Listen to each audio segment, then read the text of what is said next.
Welcome, ladies and gentlemen, to another episode of Everyday Black Man Podcast, podcast for authentic black male thoughts. You have your guests here, Mr. Ken. He's going to talk about failed bondsmen in Texas. We also have our normal uh, cohort with the writer, Reed, Sam, Stylish, and of course myself, Riker. Follow us on Twitter, EVYD Black Men, Instagram, Everyday Black Men, and Everyday Black Men Podcast Facebook page. We also have a Patreon, EBMP. You can find all episodes debut there first. We also have exclusive episodes there as well. And last but not least, our website is www.everydayblackmen.com. So Start the show. let's go ahead and let's start the show. Ken, Just tell our listeners a little bit more about what you do and who you represent, and we can go into topics from there. Sure. Well, thank you so much for having me. I would say to start with, I am a father of two daughters.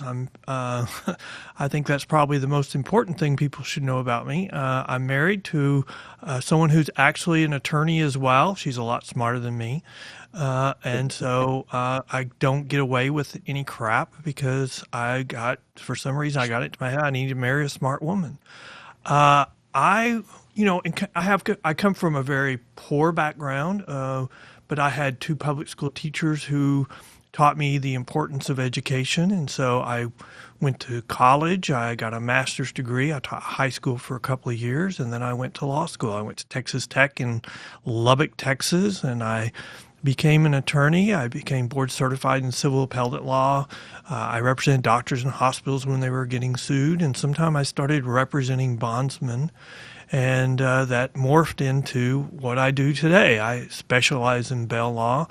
I travel the state of Texas, and I've written articles on numerous bail issues across the country. I just had an article published a week or so ago in the Attorney at Law magazine talking about increasing crime and calling into question the FBI statistics on crime because there's other federal government agencies that actually track crime.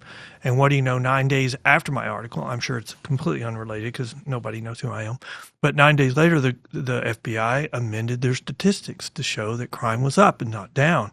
And so I'm not saying I'm prophetic. I'm not saying they changed their statistics because of anything I did.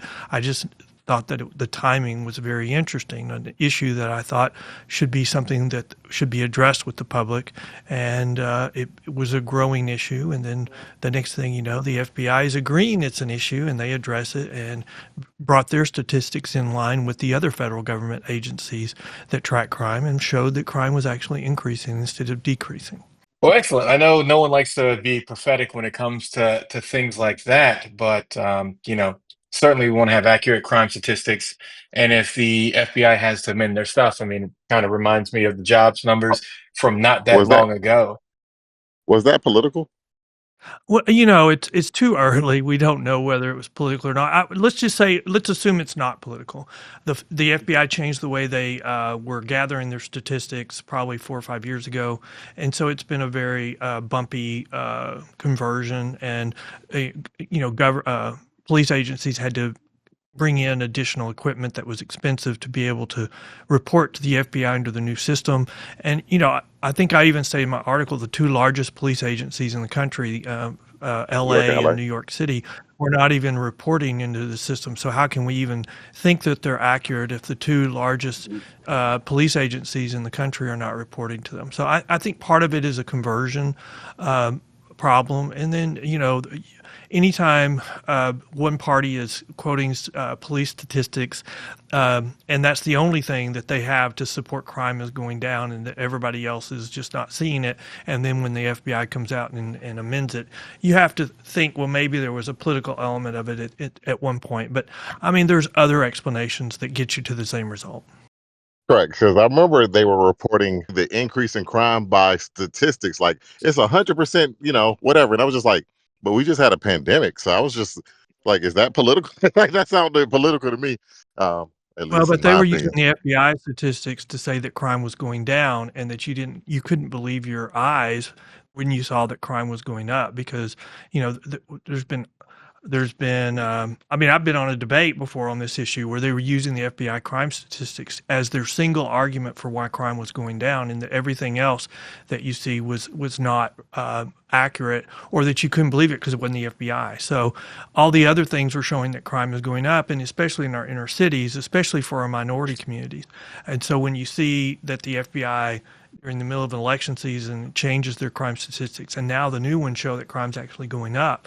The only piece of evidence they had to show that crime was going down was the old FBI statistics, and now they don't have those. I have like a link up question to that. So, one is what other databases that are out there that measure crime that are, yeah, and give us kind of like a scope. Is it just federal or is it federal, state, local? And then on top of that, are these other systems, well, actually, let me take a step back. Are these systems using the quote unquote same definition of to what crime is and what variables lead to crime? Well, I think different federal agencies look at different things. Like the CDC tracks homicides. And so while the FBI statistics before they were amended showed that homicides were going down, the CDC statistics showed that homicides were up 20%. And so I think that's one of them. The DOJ does certain tracking, and I think actually they do a survey of crime. They do it annually. They've been doing it for many, many years. And if you look at that, that data showed crime was up across the board. If you want to get into the minutia, probably the most accurate data on crime is carjackings, because insurance companies still require a police report before they'll pay off on that insurance claim. And that data is devastating for the people arguing that crime is going down. There's others. You can look at just regional data, like Harris County in Houston had a press conference saying crime is going down. Everybody's doing a great job, and then weeks later they had another press conference where it was disclosed that they had closed 260 something thousand cases, with the notation that they just didn't have enough manpower to investigate all those cases. So it's really easy to say crime is going down when you close 260 something thousand cases. Without basically, and there was no resolution to it, right? No, they were just closed because they said they had a lack of manpower. So, if you want to talk about politics, that guy, the city police chief ended up losing his job over that. And really I think the whole reason why we're having this argument is because these, what I would call bad bail reform things that we've tried in our urban areas, like in New York and also in LA, have been devastating, and they've been devastating because crime has increased. And the argument against that has always been, well, no, crime hasn't been increasing; it's been going down. And so now that argument has kind of been decimated, and they don't even have the argument that crime is going down. And so you would expect, if we're all politicians that are just looking after the best interests of the community, then you would say, okay, what we've been trying is not working. We need to try something new. New York has now rolled back their bail reform statute 3 times, and it looks like it's the number one issue in New York for this election as well. And there's a couple of seats, and I would say that the House of Representatives in the federal government is controlled by the Republicans right now, because 2 years ago, crime was a major issue and it determined multiple races in New York. And it looks like it's going to do that again this election cycle, because they still have not resolved the rising crime issue. Interesting. Definitely, I like looking at, the statistics from both sides. And if, we don't have the statistics that everyone is utilizing, then that really is pretty damning for the evidence. Is there anything that the proponents of cash bail reform are going into outside of citing this one statistic that's been kind of disproven? Well, you can look at a lot of things. Let's just take California in a nutshell. So a decade ago, they passed Proposition 47, and the argument was we're going to reclassify certain felonies as misdemeanors, and that's going to include theft under $950. And the argument was these people, whoever they are still going to have to respond. They're still going to have to they'll still be punished for the crimes they commit, but now, since it's a misdemeanor, not a felony, they'll be able to get jobs. But then in our inner cities, in our urban areas, we have prosecutors in California that decided they were no longer going to prosecute theft under $950 once it was lowered to a misdemeanor. And as a result, you can see over the last decade what's happened. Shoplifting has taken off. Stores have closed because they can't withstand $25,000 a day in shoplifting. And then, then then it becomes a much worse situation because look, it starts to affect the tax base. You see commercial properties nosediving in their values. You see the Nancy Pelosi federal building in San Francisco where they told federal workers to no longer come to the office, work from home because it's not safe. You've got buildings that are selling for 30 to 50% of their value from just 2 or 3 years ago. And Minneapolis in Minnesota, it's not California, but it has similar issues because it's the urban area. There's two buildings there that just sold for 9% of their value from the last time they sold. Commercial default rates have gone from 5%. Now they're at 41%. So you can see a direct correlation of bad bail reform measures, increasing crime, having a devastating effect on public safety. And if we don't want to call it crime anymore because we're not prosecuting it, it's still a public safety issue.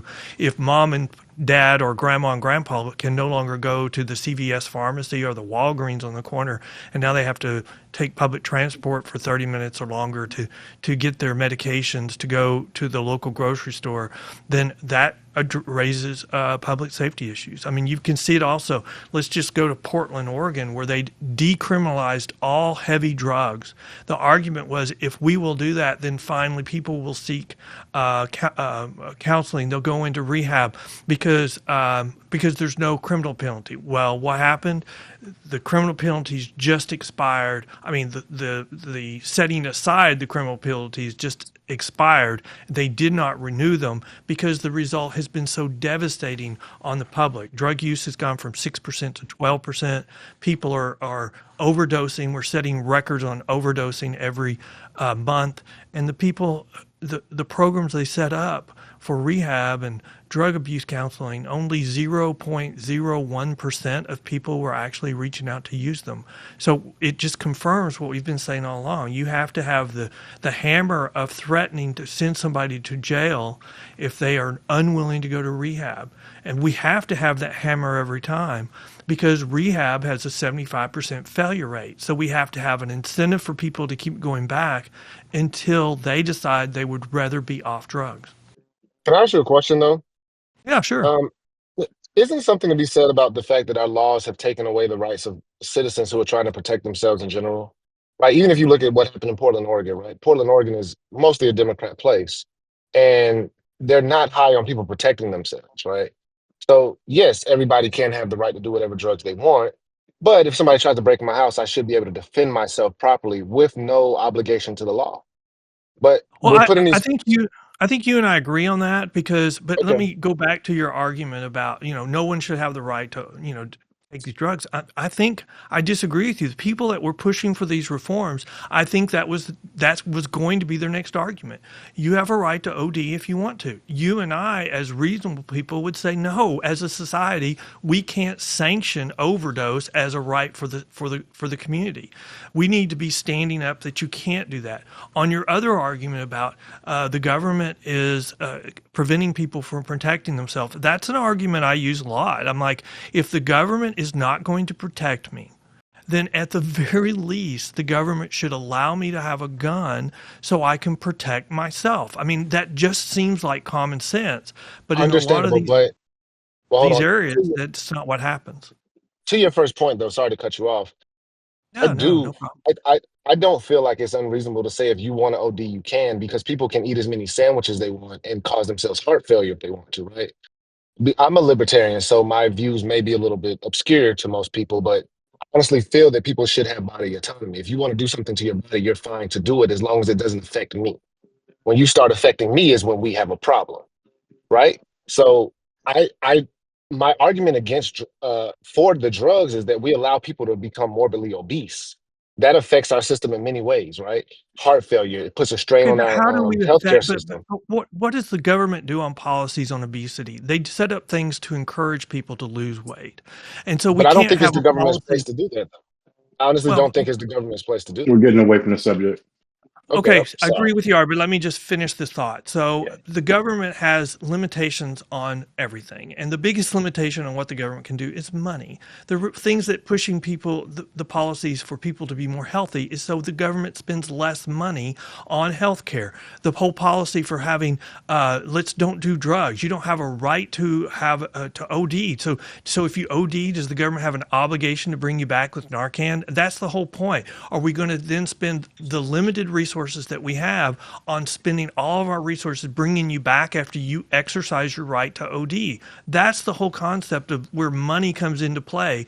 We have limited resources, and we don't realize how much those limited resources affect policies across the spectrum, and they should You know, be and should be affecting our bail policies as well. I agree with you, So but I I think have a our question bail about policy. policies. Go ahead. Oh, my bad. So Well, our bail policies will be lower if we allow people to have individual rights. That's where I I think don't I we're don't agree missing the with mark. that because you can look at Portland, Oregon, and see that that's absolutely not true.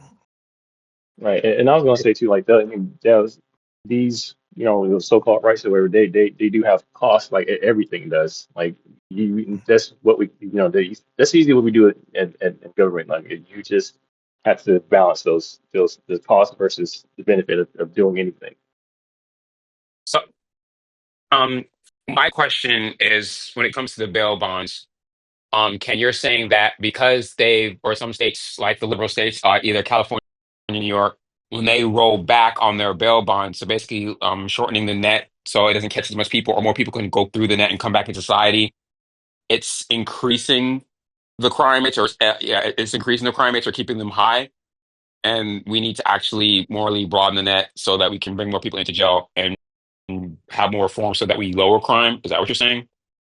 No, it's a very a different argument than that. I mean, I Okay. think what the public does not realize is like in New York and California, in our urban areas where they're doing what I call bad bail reform, is uh, they're doing a charge-based release system. So we're just releasing people on their promise that they'll come back without having to put up any collateral or any security. Like in New York, we call it release on no bond. In California, we release it on zero bond. In Texas, where they do it, where when it is granted, it's released on a personal bond. So, but they're all the same thing. We're releasing someone on their promise that they will return.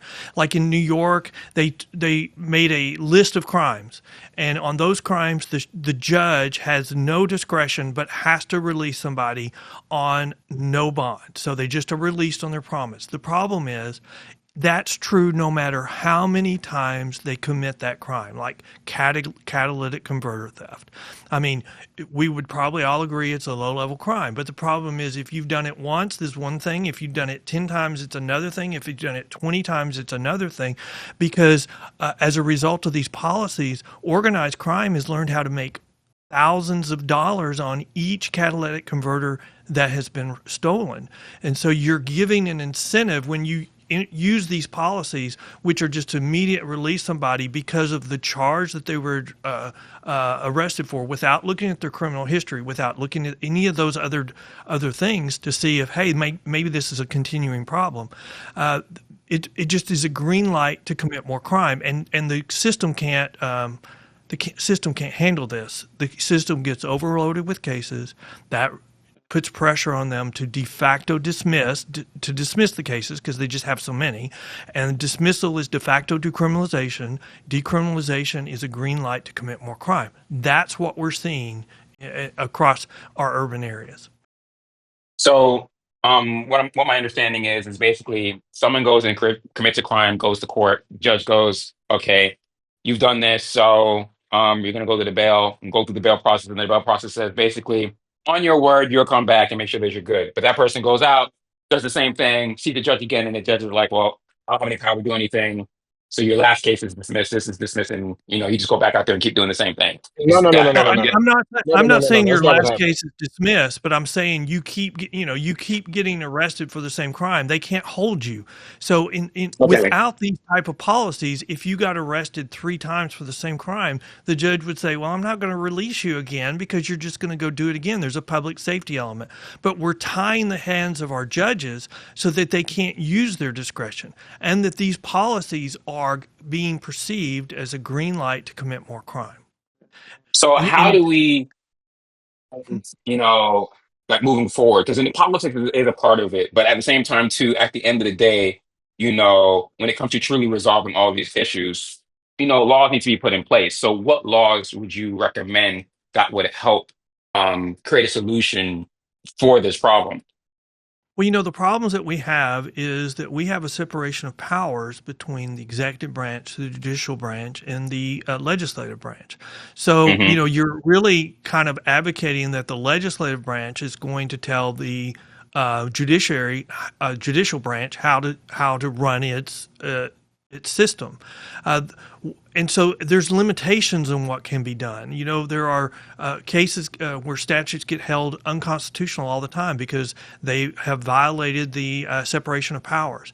But where we're seeing it happen is, where we're taking away the judge's discretion on setting bail, the statutes can say what the judge has to take into consideration. And so when we're saying if it's a charge-based release, no matter how many times you've been arrested for this charge, if you get arrested again for this charge, you will be released. That's a problem. In New York, they've made it where the judges can't consider dangerousness of the defendant in setting bail. So we have these, I would say, just ludicrous things that we're tying the hands of the judges behind their back so that they can't do their job, which is they already know what to do. And you've already mentioned politics. Politics is kind of always an issue, but it's become a huge issue on these criminal justice reform issues and on bail reform issues. And I know, the audience that I'm talking to, but we could spend another hour on talking about whether we have a systemic racist system in place or not, which obviously I do Well, not believe that we do. let me ask you this though. Okay, let's say we get rid of cash bail, right? But if it wasn't for cash bail, me being who I am, I would have spent more time in jail than I needed to, right? This is coming from a person who's experienced cash bail systems. Let me ask But you here, this.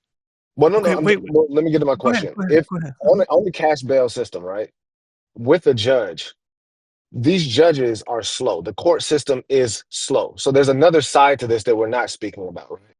Where we say, hey, someone's sitting in jail for a minor crime for 2 years, right? That shouldn't ever happen.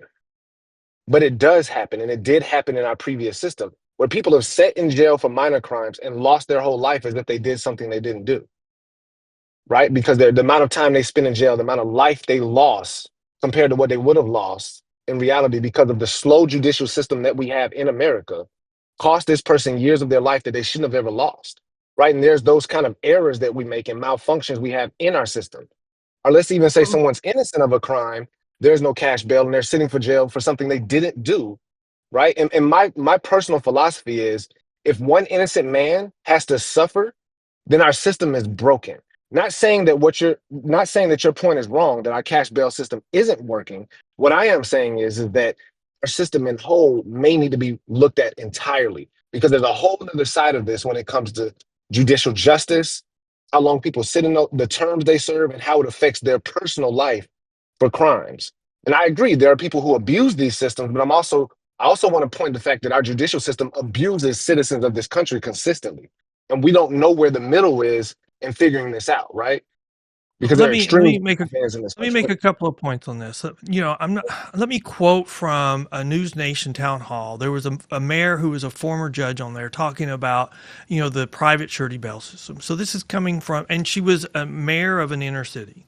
So she was somebody that would be like minded with probably most of you all. And this was her point. She says, look, if you don't have an alternative to the private industry bail system that has the same high level of accountability, which means people go to court, and the same low failure to appear rate, because everything else has a high failure to appear rate.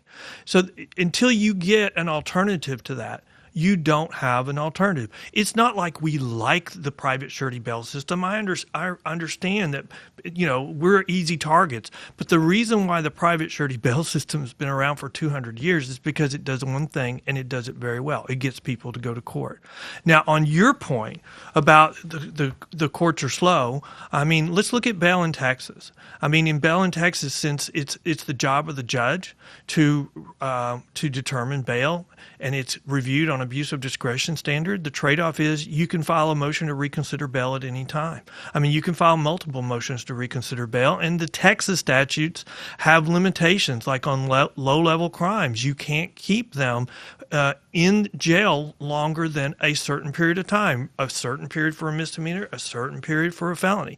And then I would just come back to you and just say, we want to put everything in a little cookie cutter for the criminal justice system. And the problem is, and I think a lot of people arguing, the advocates for change are too, but I think what everybody doesn't realize is the criminal justice system is meant to be very individualized. It is intended that we are only going to apply the least amount of pressure to you to get you to reform and become a productive citizen. So what that is for me on a first-time offender or what that is for me as a 10-time offender is two different things. And I think that we lose track of that. And I do agree. We need to review the system, do a system-wide review. Do we really want this to be a crime anymore? Because we're really doing a lot of damage to our criminal justice system when one county is prosecuting this crime, and then you go to the next county and someone's not prosecuting that crime, and suddenly the public doesn't know who to believe. But I don't think that we should be setting up policies that cause the whole system to fail and cause public safety to be called into question. I don't think that, and I think that's what's happening. We're trying out things that have never been done before, have not been shown to work, and when we start having data that says this is causing crime to increase, then the only thing we hear is crime is not increasing, you're just wrong, is perception over reality. And look at the FBI statistics until this week. The FBI came out and said, well, they didn't even say it, they just changed them, and that has been all over the national news this week. So the question is, like, to your point, how do we provide public safety, and how do we do that? Well, yeah, I think that's a good point for a Black libertarian to pick up from. Like, what are some possible alternatives and some compromises that we can do to bridge between the different opinions that we have here? Yeah, but I would say getting rid of law enforcement is not an alternative. Getting I rid don't of think we. our hard criminal laws is not an alternative. We've shown that with the defund the police movement, and because I think every jurisdiction has refunded and has increased, but we've also shown on the drug movement in Oregon that has been an absolute failure, and they have admitted it, and they've allowed the statutes to lapse. So we know what works. We've been told for 3 or 4 years, let's try this something else, and we have, and it has been a failure. So the big shock is we've done this before. We're committing the same mistakes we've made in the 60s. In the 60s, we were feeling safe. We were more forgiving on our criminal laws. And what do you know? Crime went up. The politicians couldn't decide on how to address it. One side of the spectrum refused to be engaged, and so we had a backlash. And in 1980, Reagan took office with his war on drugs. I think we're just committing the same cycle right now, but the pendulum has swung much further to the left, which means that when it swings back, and I think it's in the process of doing so, it'll swing much further to the right. And I keep telling my friends on the left, y'all do not even realize that you're being the catalyst for causing the pendulum to swing so hard to the right, because you're not willing to recognize that there's a problem. You're not willing to help address the problem. Oh, so I want to say that to answer your question, I do think there is a problem, but I do not think that the problem is in a vacuum. I think that there are a lot of factors that lead to these problems. partly the economy, right? If we go back and look in the past when the economy became horrible, when it was harder for people to get jobs, when it was harder for people to obtain wealth, crime skyrocketed, right? So we can't say in a vacuum, oh, well, this one thing is why. We can say it contributed, but we can't say this is why, right? So to answer your question will be very difficult. But one of the things I do believe would help it would move back to community enforcement. Smaller communities, smaller enforcement. They have satellite police stations that are more community involved, right? If you look at the city of Atlanta, that's where I live. The police stations and the people, the police, the jails, it's a disconnect. It's a total disconnect from community to government to how we govern to how we police our neighborhoods and our environments. And as long as that disconnect exists, we will continue to see crime skyrocket, right? And that's why I'm very big on providing individual responsibility for crimes and protection. Not to say that we need to get rid of the police, not to say that we need to get rid of the government, but, and I know this is going to sound like a joke, and I'm not trying to make a joke, but I do like to use extremities to prove my point. In Georgia, if I put in Atlanta, if the city of Atlanta, if I put a bear trap in my yard, whatever it is, I can't do that. I can go to jail, right? If we do not allow people to fortify and protect their homes, their neighborhoods, and their communities, then we're asking for crime. We're asking for problems. If I don't feel like the government has my back as a homeowner to protect my home, my children, my wife, my family, my cousins, my sister, my brother, then how can I feel safe if I can only wait to call the police? And they're so burdened, right, by these changes that the government makes, by these little micro laws that cause all of this congestion in the court system and for policing, then what am I to do? Right? At some Well, point, we're human. actually, what you're saying is what gives me hope in the criminal justice reform movement, Yeah. because what we're doing right now is not sustainable. The public, Right. you know, if so, I mean, Mayor Adams in New York, he's got his own problems right now, but I heard him on a podcast recently, and he was just under attack from the far left about what he was doing in New York. And he was saying, look, you know, one of the foundations of society is public safety. And if you can't provide public safety, then you don't have a society. I agree with that. And so I agree. What you're saying is what gives me hope, because what we're doing right now is not sustainable. And since it's not sustainable, the public, the people, very people you're talking about, are the ones that are going to demand change. I mean, who would have thought in the last year the NAACP in Oakland issued a letter, open letter to all the local elected officials, attacking them, saying we need a state of emergency on crime in Oakland, and they were attacked. They were attacked by the sitting DA, saying you're just using Republican talking points. And the regional NAACP came out and said, we agree with the local NAACP. Crime is a problem. It's epidemic, and we have to address crime. And that's the problem right now. When you've got the LA of California, the LADA, when his office is saying, well, we just have a disagreement on who the real victim is. We think the victim is the real victim is the defendant, not the person who had the crime committed on them.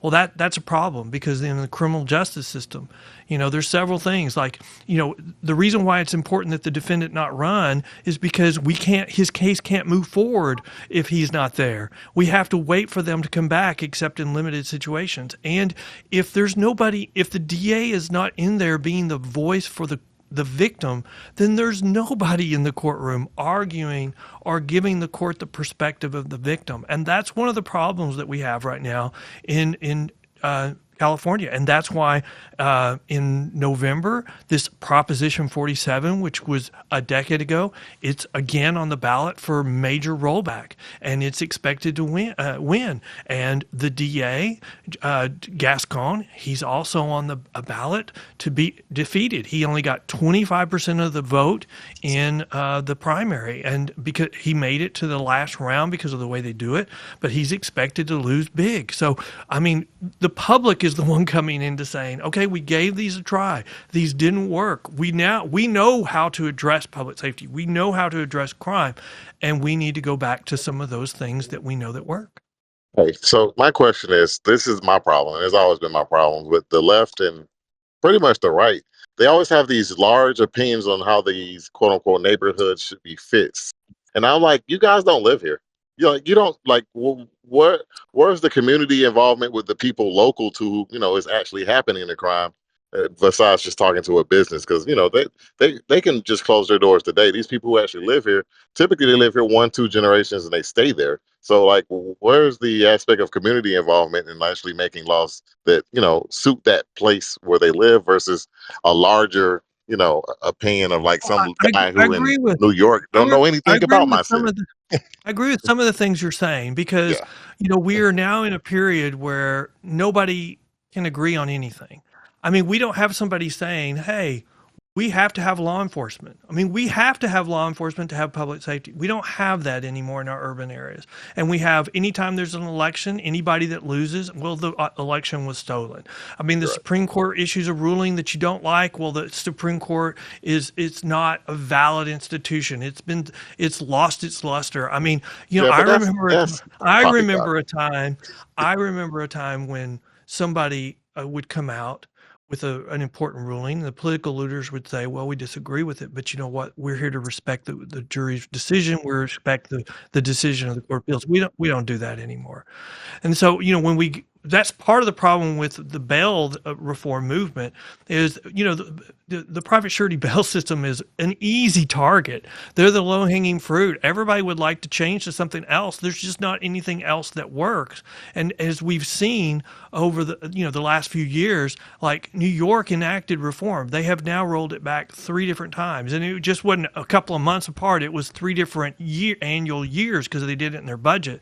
And so that's recognition that it's not working and it's been rolled back, and it still has further rollbacks to go because they still won't allow the trial court judges to consider the dangerousness of the defendant in allowing or determining whether he should be released on bail. What they've done is taken this long list of charges that the trial court no longer has any discretion on, and they've made it smaller and a smaller and smaller list.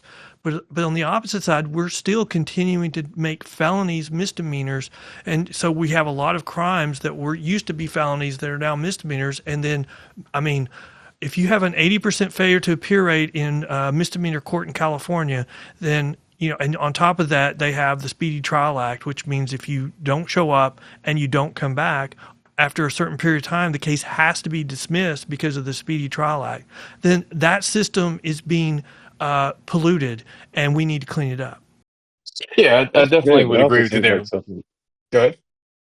Yeah. That's, So let me see. So everything's been nationalized and it's not been like that's what I heard. Like everything's nationalized. Like that's so No, interesting. no, no, no. I mean, Like the federal government has its own system of bail, and then every state has their own system of bail. That's the reason why in New York they call it release on no bond. In California they release on zero bond. They call it that. And in Texas they would call it release on a personal bond because every state uses their own system. But the federal system, I mean, there's good examples of the extremes between the two. In the federal system, we reformed that 25 years ago during Reagan's administration. At the time, they were only holding 25% of the people arrested until trial. Well, as a result of the reforms and change over time, that percentage now is 75% of people arrested in the federal system are detained until they go to trial. The only reason why that's okay is that is functional is because the federal government isn't the main source of prosecuting crime in the United States. It's the states. But the states can't pay for they can't afford to detain 75% of the people arrested, and that could never happen.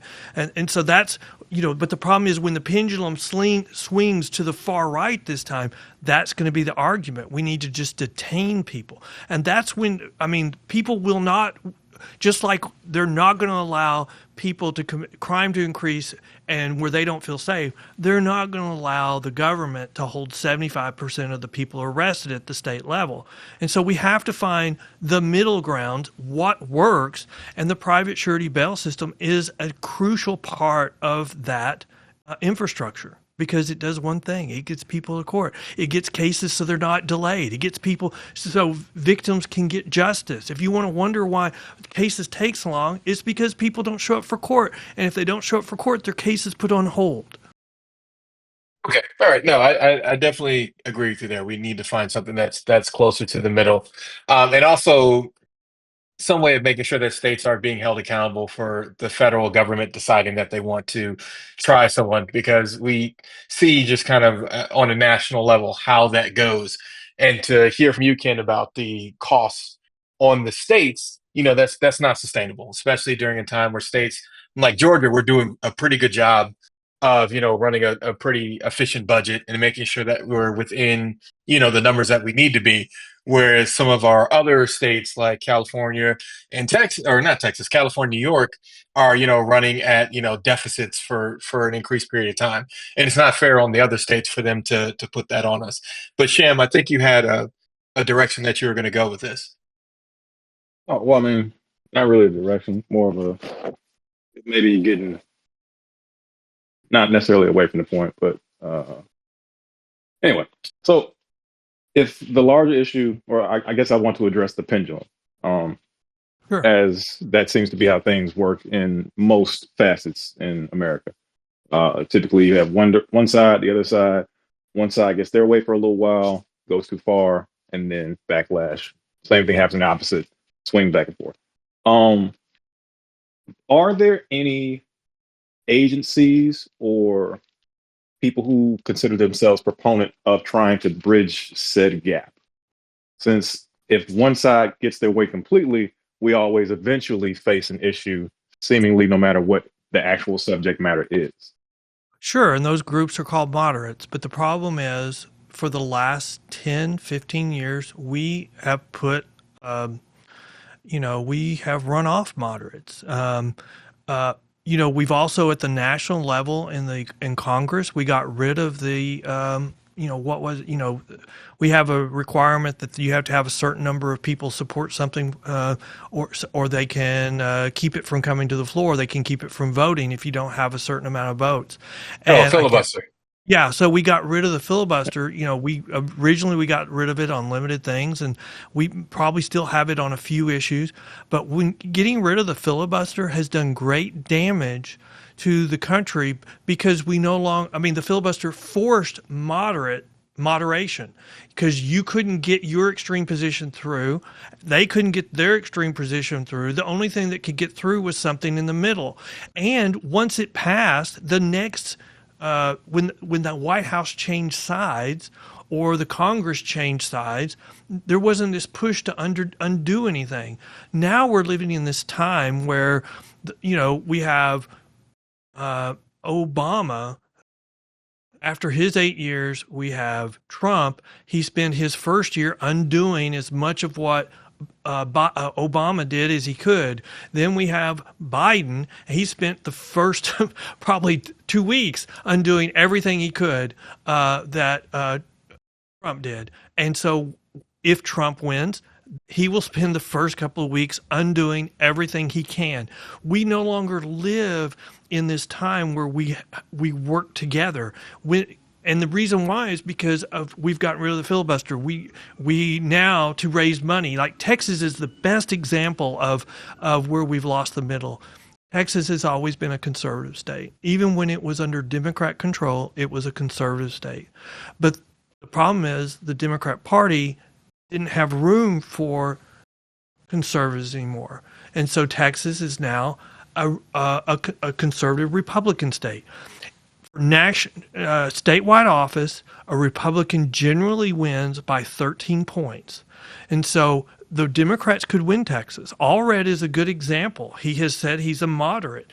The problem is, to raise money for a statewide race in Texas, you have to go to the big money donors in the Democrat Party, and to get their support, you have to state positions that then make you not able to win a statewide race in Texas. Look at Allred. He has supported some bills, and he's done some things that Cruz is highlighting, and there's been commentators that said, in their last debate, Cruz crushed him. It doesn't mean he crushed him on policy. It didn't crush him as a person. He crushed him on Texas policy. Texas is by and large a conservative state, and he's pointed out that Allred has taken positions that would be repulsive to a conservative state. And so that's kind of where we are nationally. We need to find the middle ground, but we have to set up an infrastructure that will support the middle candidates because we're taking them out one at a time almost every election cycle. I don't see that happening because I think when I was growing up, they had blue dogs. They're gone. And then, like now, what they call them the rhinos that are the quote unquote moderates to some extent. Some of them are moderates. They're pretty much going to be Well, knocked out by we the now, MAGA for crowd. some reason, we call a bill that it's supported by everybody when one person from the other party supports it. That is not a Correct. bipartisan bill. I mean, but That's a somehow joke. under 2024, if you get one vote from the other party, which is the last moderate, suddenly it's a bipartisan bill. When did I that start? remember, when did that start? That's a good Was it question. Bush? You think maybe Uh, Bush years? Or It was maybe probably no, even during Bush, we was still before had then. a large contingent, and I would say it's newer than Reagan because if you remember, Okay. we had the Iran Contra scandal during Reagan, and how I he read finally about it. got I don't through remember that. it. How he finally got out of that was just having a press conference and apologizing for it. I mean, if you Yeah. were to do that today, then they would say that that's an You're admission that weak. you did it and you're Yeah. weak and you need to be Yeah. impeached because you admitted it yourself. So we're always gunning for the other party, and I think that's also chasing off moderate candidates. Why would look? I would probably. I think I have the mindset to be a politician, but I have a wife who is very private and she doesn't Yes. like groups and doesn't like crowds. And I love her to death. I would not want to do anything that would make her uncomfortable. And so, you chase off the moderates and, I have two girls and they would just be mad if somebody said something really hurtful to me about me in public and it was all over the news. I know that that's part of politics, but Right. it chases off the moderates. It chases off people that we probably should be pursuing or asking to be in our government. Because I remember it was like even the guys I think that are like super progressive, like someone like AOC, but over time they seem to all go to like the middle, the middle of wherever that party stands at the moment. But I thought she was going to be real different. But as time went by, she's pretty much like your standard your standard liberal, in my opinion. Standard liberal is pretty far right now, because you would, Texas would classify her as further left than Pelosi, and so, but I wouldn't even say let's don't even look at what she says, what she posts Okay, on social media. Just look at correct. what has she passed. I don't think she's passed anything, No, and she so goes she's along kind with of been whatever there. they tell her to do. Because No, she's yeah, not. her Is she being a just a lightning progressive, rod, or is she really a problem solver? I would say that no, she's bought off. by and large, most from both extremes, the parties are not looking for solutions; they're looking for headlines. And so, That's it. when that's the way you're governing, it Thanks. makes it very difficult to find solutions. I don't think neither one of them care about solutions. I think they like the status quo and a little change here and a little change there. Not well. They Uh, say they okay. It depends on what it is. I guess we have to go like individualized. But as far as criminal justice, I agree it swung too far to the left because that's where we were at, and that it's too far to the left. And like you said, the people who live in those neighborhoods, they don't listen to them. They'll how do I say this? There'll be some person who doesn't even live there and it's just like it's going to be better for you, and then they live in there and they're like, people are getting murdered and just getting out the next Okay, day. what you're saying there, I think, is the most important thing that has probably been said today because we're pushing reforms that really the DA in LA County is saying, well, I'm doing this because I'm helping the criminal. And let's just look at murder statistics. 50% of all murdered people in the United States are young black males. But by and large, the people who kill them are also young black males. So for some reason in this bail reform movement, we have decided to favor the murderer over the victim, over the person who's dead. And we're setting up policies that's kind of like a revolving door, that's a green light to commit more crime. And where are these policies? Where are they hurting the public more than anyone else? In those very same minority communities. Because when They don't crime goes listen. They up, don't care. it goes up faster in those communities. But the problem is when the politicians will not acknowledge that what is going on is hurting those very communities, and they're not willing to try anything else, that's when you know politics have gone too far. Yeah, but that's Yeah. some criminally. Yeah, that's on the left. But I mean, I don't know. I don't think there's a perfect solution. As you said, go back to where we were, but there's problems there as well. So, but it's Well, never we're going to be a always looking perfect for system. ways to improve the criminal justice system. When I'm saying go back, we teach in our colleges criminology. We teach here's what we have to do to lower crime. And we have a perfect case, which is a good example during all this chaos. There's a case called Sanchez versus Alabama, I believe. And that was a case where they had to live under one of these temporary injunctions, preliminary injunctions, for like 4 years, and they couldn't hold anybody in jail because the court was saying, "Oh, well, they have a right to be released. It doesn't matter if they say they can't afford it, you have to release them."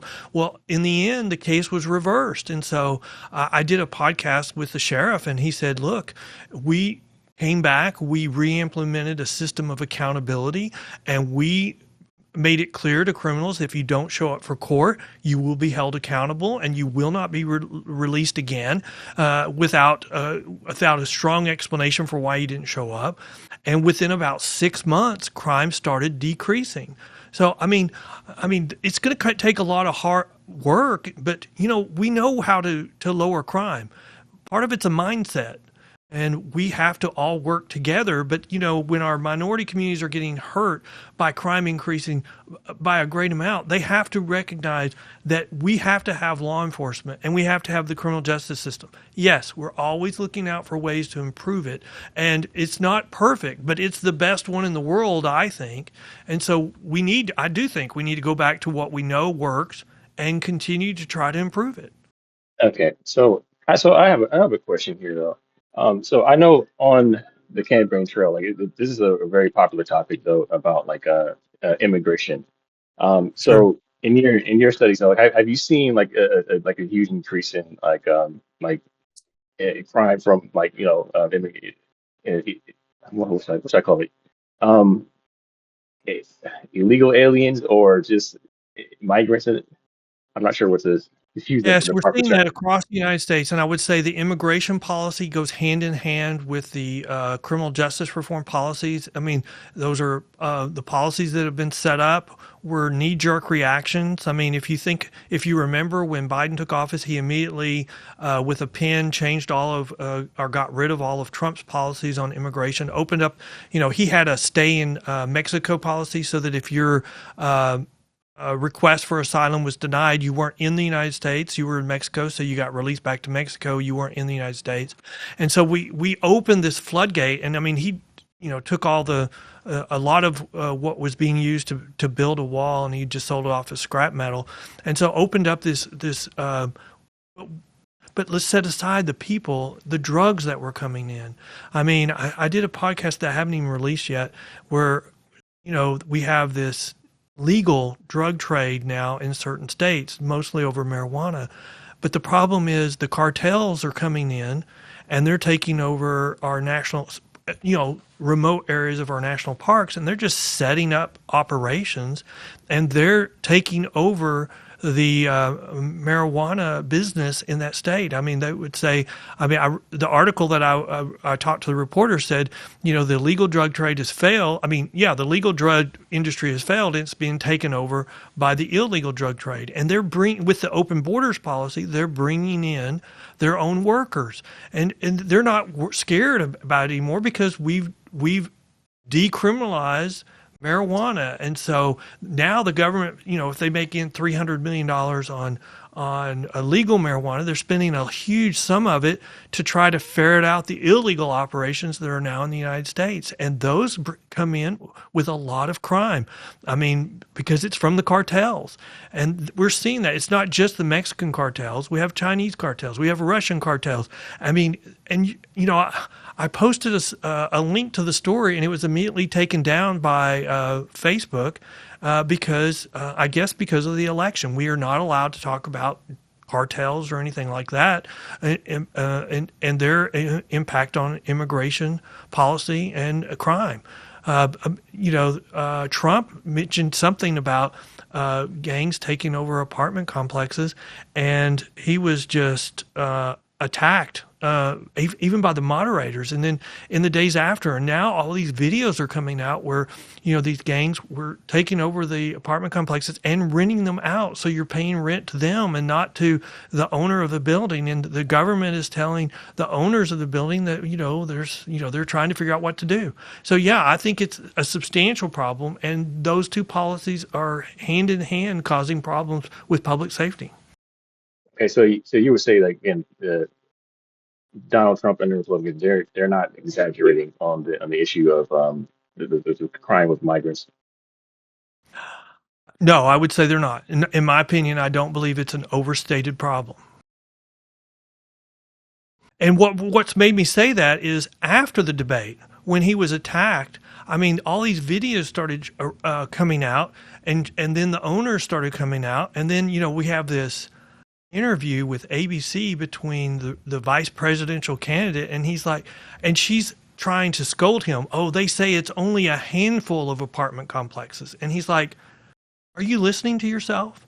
When in the United States has it been ever been okay for gangs to take over a handful of apartments in the United States, and they're theirs now? I mean, no, that's a big problem. And that's a problem that we're having across the country, not on just gangs taking over apartment complexes, but squatters.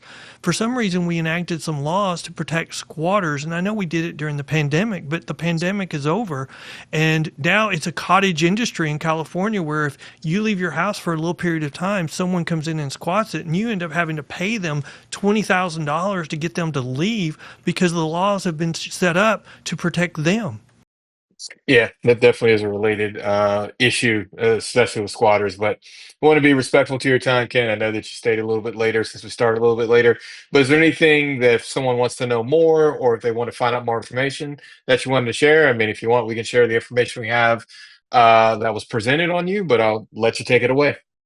Well, sure. Well, first of all, thank you so much for having me here today. I love to have intelligent conversations, and I don't mind to be challenged. I don't even mind to be yelled at a little bit, as long as I'm not being told, that I'm just an idiot. I like to have arguments. I like to be challenged on debates, but if people want to know more information about me or my organization, you can go to pbtx.com, the Professional Bondsmen of Texas.com. We have a blog where we highlight important news on the criminal justice front, and we also have our own podcast where I talk about just criminal justice issues. So if somebody wants to know what the New Jersey plan is, we have a podcast just about that. If you want to know about charitable bail funds and why some state organizations are looking to limit them, we have multiple podcasts about that. And so we try to educate lawmakers and the public about these types of issues. And just like I'm here today to try to do that, thank you very much for having me. Well, you're certainly welcome, Ken. It's been a pleasure. And thanks to you, ladies and gentlemen, for coming to another episode of Everyday Black Men Podcast, a podcast with authentic black male thoughts. We had our special guest, Ken, on here. Definitely check out the website, especially if you want to know more. You may want to do it after the election season because I know people are getting heated, but he's, presented an argument. He's not trying to make it about any political opinion. You, of course, can find our website at www.everydayblackmen.com. Our Facebook is the same, and our Patreon is EBMP at patreon.com. Thanks again. Peace. And thank you for coming in. That was very